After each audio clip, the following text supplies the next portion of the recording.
All right, so we're apparently picking up a package. So we're gonna go to do that. Today has been an interesting Uber experience. Our last rider, there was a navigational mix-up with the hospital where we were picking up.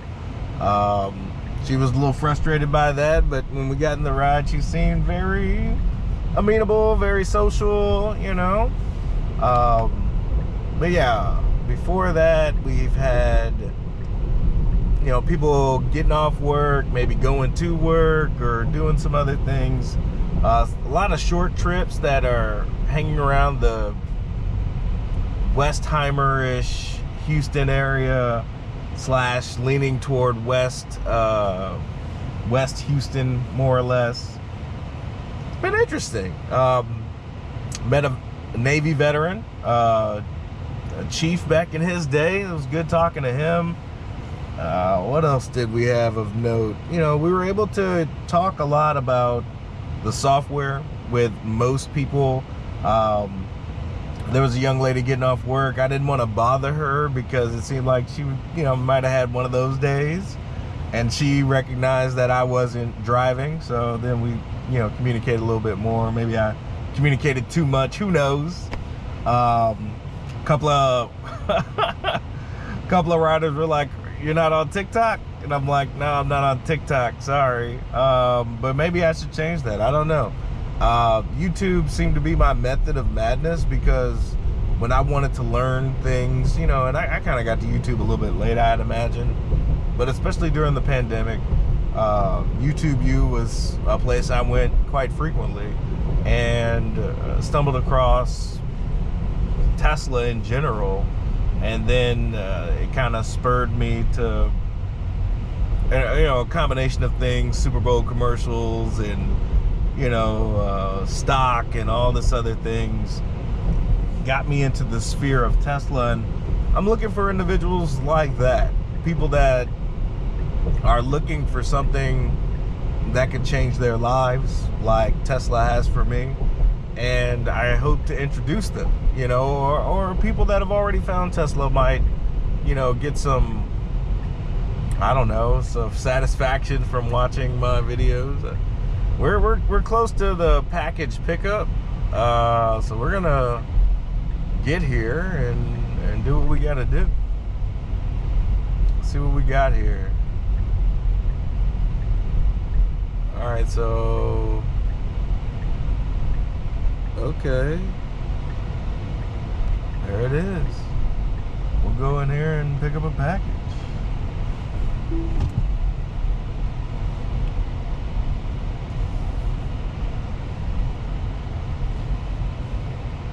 Alright, let's do this.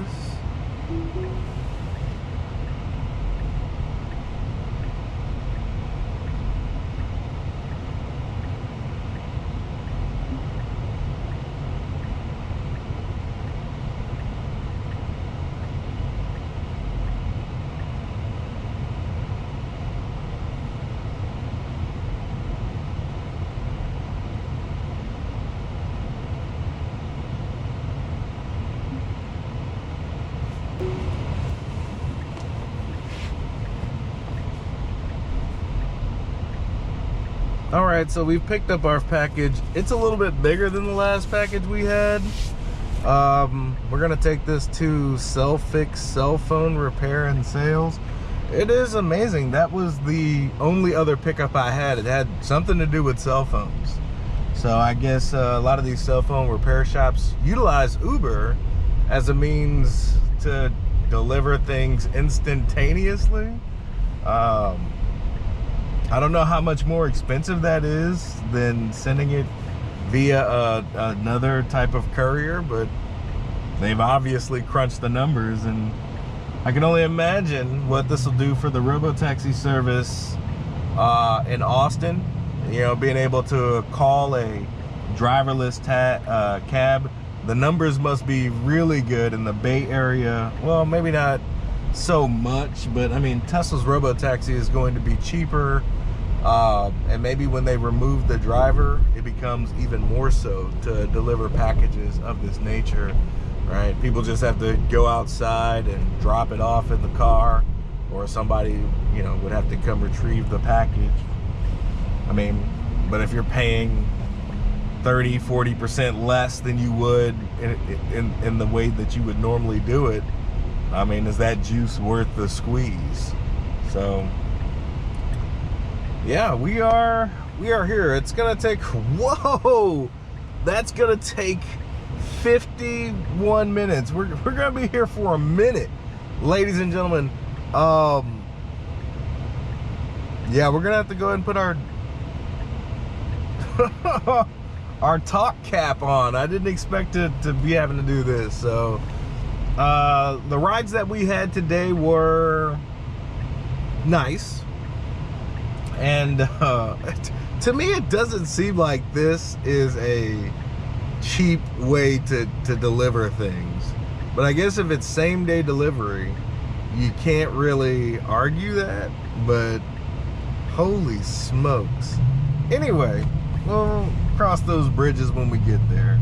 But we're gonna deliver this package way across Houston, and we're gonna see how our AI student driver holds up.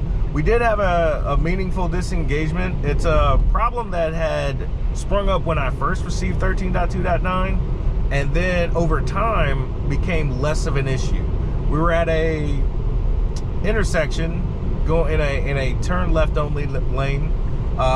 We were waiting for the light to turn red. We were waiting for the light to turn green. It was red. Other lanes were moving and going. Our AI student driver wanted to proceed through the red light, and we had to disengage with one of our Uber passengers in the back. I was able to disengage. I don't think he really even noticed, but it is something that I had to take note of as a disengagement. Would it have been critical? Probably not. Like, I'm pretty sure our AI student driver would have been safe, but to the degree that it would have made every other vehicle around it behave differently, I would say that's critical, right? The vehicle behind me might have proceeded. The other vehicles in the other different lanes might not have understood what was going on. So we want it to behave in a way that is so human-like that you can't even tell there's a robot in the controls, right? Most people that get in my car, I have to let them know that the car is doing all the driving. My last passenger, she's like, "Oh no, that would scare me." I was like, "Well, it's happening right now. Sorry to scare you, but the car is going to continue to do the drives. You know, even if my passengers are like, nah, I don't want to do that. You know, I hate to be that guy, but I'm not going to make it any less safe, right? And for me, being in the car, yeah, I want it to be absolutely safe. And, you know, we don't want to hurt our passengers, but for the most part, everybody, after they get acclimated, because I imagine it is somewhat jarring to be like, holy smokes, he's not driving. But in actuality, if they're getting in a car with a stranger and they have no idea what their driving is like. It's not like Uber put me through a professional driving course to make sure I was up to Uber standards. No, they don't know. I could be the worst driver and they would rate me as such, right? You should be scared when you get in the car with another human, considering there's 40,000 deaths on US highways alone. Let alone the people that get injured or, you know, critically injured. Anyway, that's besides the point. Once they're in the car for any amount of time, they realize that the car is driving as good as the best driver that they've ever been with. It's not jerky. It's not phantom braking. It's not doing any of these things that you would expect to be from a robotic vehicle, right? It's still kind of weird in parking lots, granted. And I think V14, which I can't wait to experience, right? I don't know if I'll be Ubering right out the gate with V14, but as soon as I feel comfortable enough with that software that I'm not going to put anybody at risk, then I will definitely resume Ubering. But it won't be, my first few rides will be with me, maybe Chewbacca will be going to dog parks and things of that nature, my daily drives. I don't want to put any other passenger at risk until I'm absolutely comfortable, which I don't think would take long, right? It's just I got to pick up the nuances. As Holmars would say, this thing has a different personality. I got to get acclimated to that. Unless they're going to tell me I don't have to pay attention, and I'm still responsible for the people that get in my vehicle and, you know, the speed limit and all this other stuff. There's some things that I'm going to have to work out before I feel comfortable enough to Uber, and that's just me, right? I just wanted to, like, when things happen here on the freeway, I am very comfortable with how this thing is going to behave. When we were at that light and I had to disengage, my spidey sense went up because I could feel how the car was behaving. Like, oh, you're gonna run this time, huh? It's been a while. I haven't seen this behavior from you in months, but at least I had experienced it.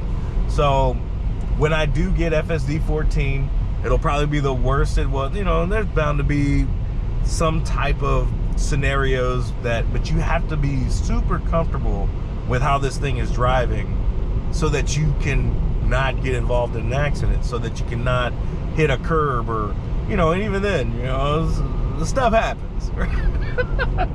But I gotta first feel comfortable enough that I can put a stranger in here, talk good about the product, and if it makes a mistake, it makes a mistake, I'll own it. But, you know, the goal is to be able to put an individual here and watch this thing benefit their lives greatly, transform transportation as we know it, so to speak. But yeah, that's been my Uber day. The goal is to maybe get back out there. We've got a Performance Model 3 to our left. That's pretty dope. He kind of looked in here. He might have seen my little tags on the back that said AI student driver, and, you know, my YouTube on the back. So you're probably looking in here. Maybe I know him, maybe I don't, you know. Social media friends, holla at your boy, you know what I mean? Our day is starting to wind down. We got Thursday night football. I want to say it's the Eagles and the Giants. Little Jackson Dart, you know, hurt. That's gonna be a rivalry for years to come, I'd imagine. So I look forward to being able to watch that. He's definitely on FSD for sure. So, you know, that's always a plus. And what else we got? Debating on whether or not I wanted to go have some libations. But more or less, I'm probably going to head back to the cribbo. It's, you know, people are getting off work now. We're going to start seeing the hard drive at 5. We still got to feed Chewbacca in a couple of hours or so. So the bar seems less likely, as we are still on the Uber clock. Probably should stop going to the bar as much. You know, that's money I could be dumping into my brokerage account.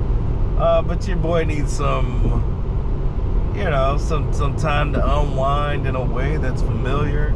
And your boy likes to jam out at the local eatery / watering hole, and, you know, enjoy some socialization.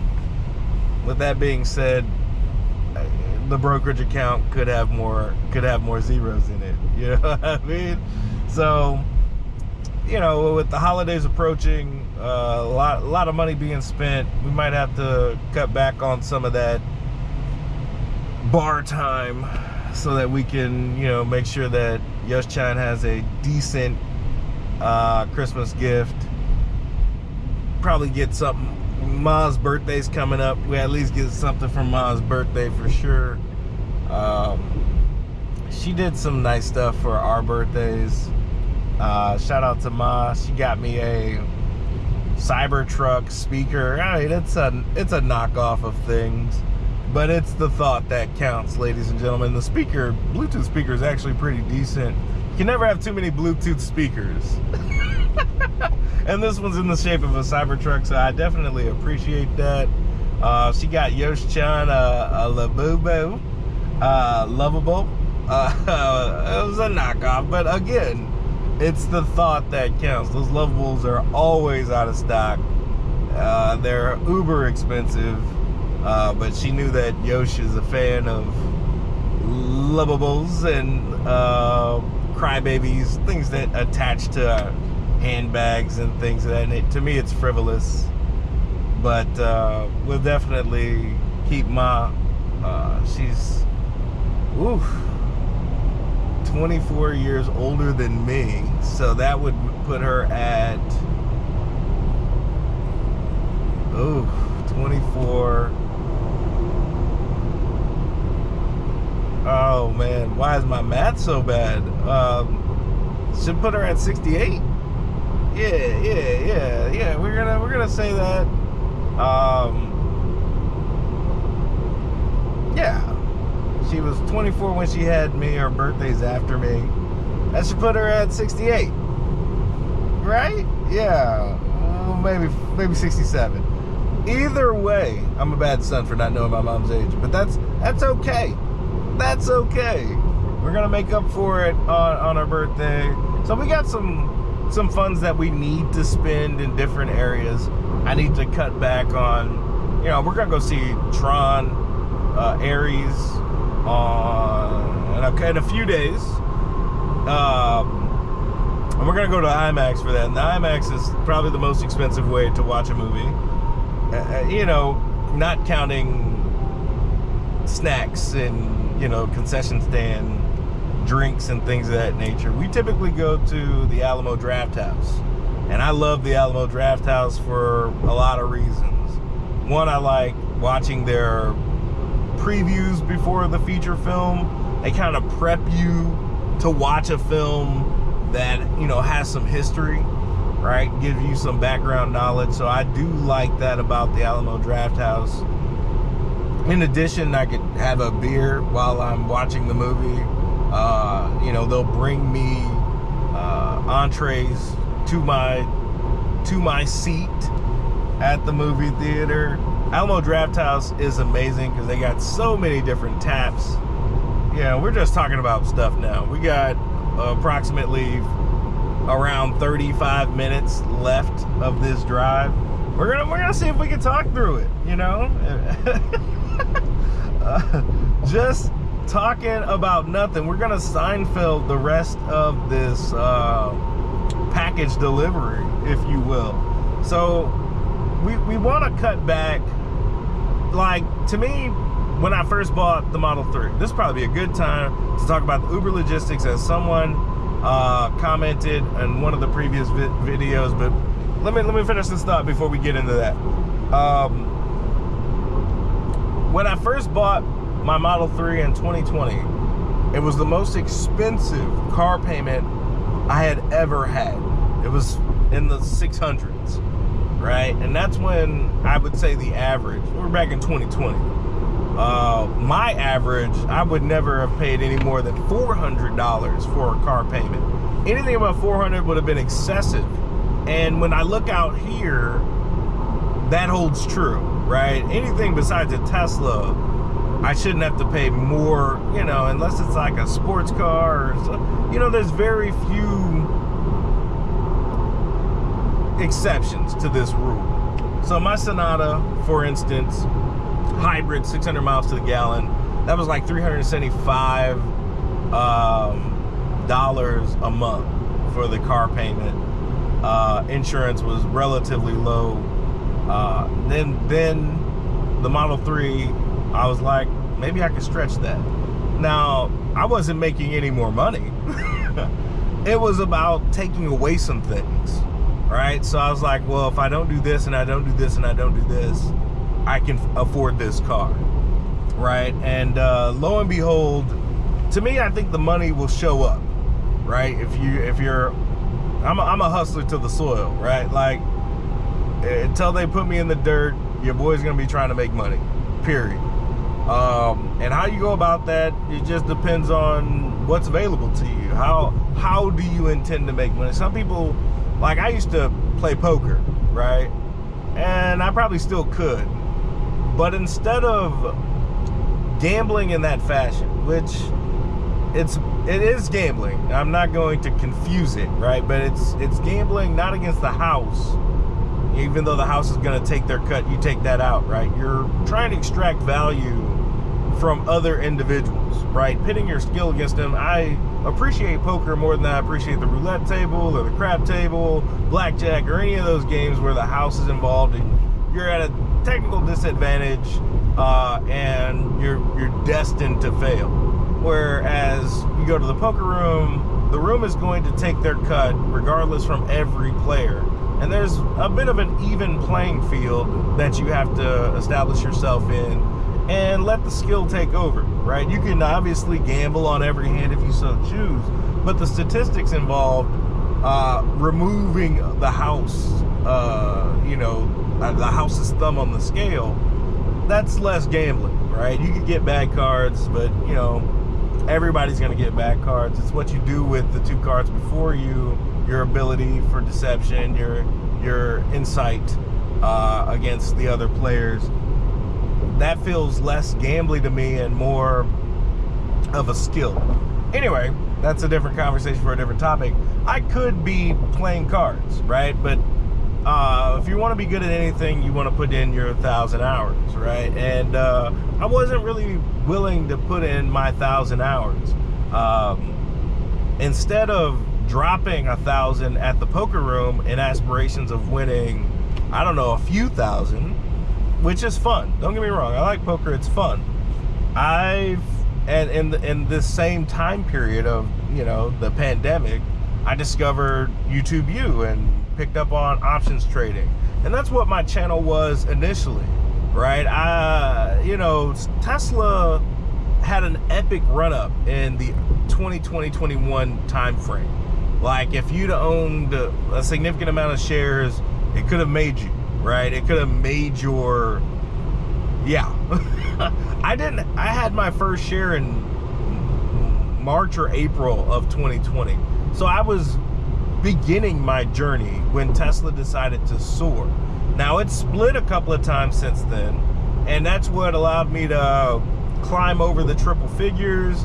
And once I was able to climb over triple figures of Tesla shares, I was able to do the insurance game of options trading, right? Being able to leverage 100 shares of Tesla in order to collect a premium, all the while not wanting to sell any of my Tesla shares. So I'm not making as much money as maybe a particular gambler might, risking that Tesla doesn't moon, right? Because if Tesla moons and you've got a covered call on, the risk that you take is that if you believe Tesla will be worth X amount in 2030, if you set a price and Tesla your shares get called away, you'll get that money, but you'll also lose those shares, which you could then hope Tesla falls to Gordon Johnson's price target of 20 something.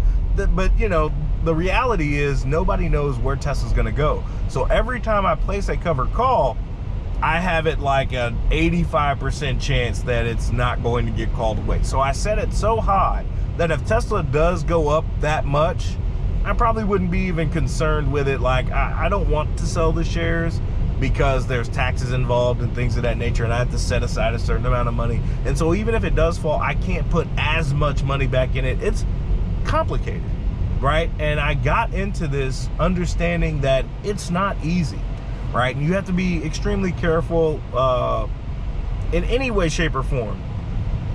In addition to collecting the premium, because I haven't had it to where it called away any of the shares, but it's gotten close a few times, like where, it's on the border.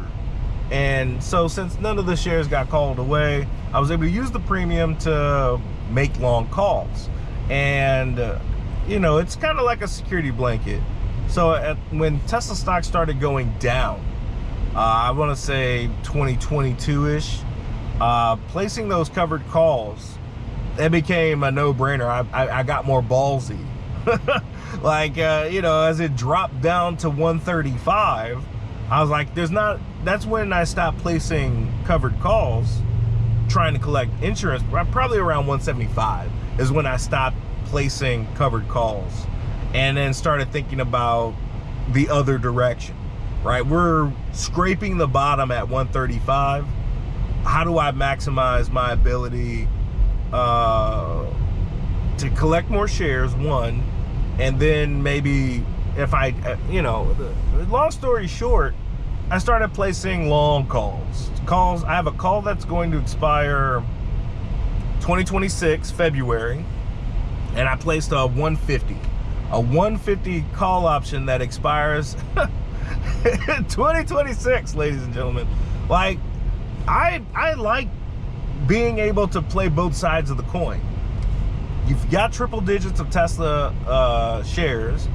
You can place covered calls and collect insurance premium with the aspirations of never wanting to sell your shares. And if you do, that's a bullet you got to bite tax purposes, but you'll have that money that you could repurpose at a later date. Maybe purchasing long calls, maybe waiting for the stock to dip a little bit, and then you can, repurpose those funds accordingly. This is no financial advice by any means, ladies and gentlemen. This is my monopoly money. Because any money I put in my brokerage, I don't expect to withdraw. If I lose money on a call, a put, or whatever, that money is monopoly money to me until 2035. And then that money becomes real, and I have to decide what I want to do. But any money I put in Tesla stock or use for calls or puts or whatever is pure monopoly money and is not going to impact me in the here and now, right? And that's tough to say, because if you're not financially stable, you might hear what I'm saying and think this is how you become financially stable, but that's not how it works. That's not how it happens. You really have to sit down and think about your own risk profile. I talk to my other friends that are, they've got 401ks, they've got the S&P 500, they're in the NASDAQ, they've got this variety basket of a stock portfolio, and that's not me. That's not how I operate, right? I'll work till I'm 98, you know what I mean? I don't give a damn.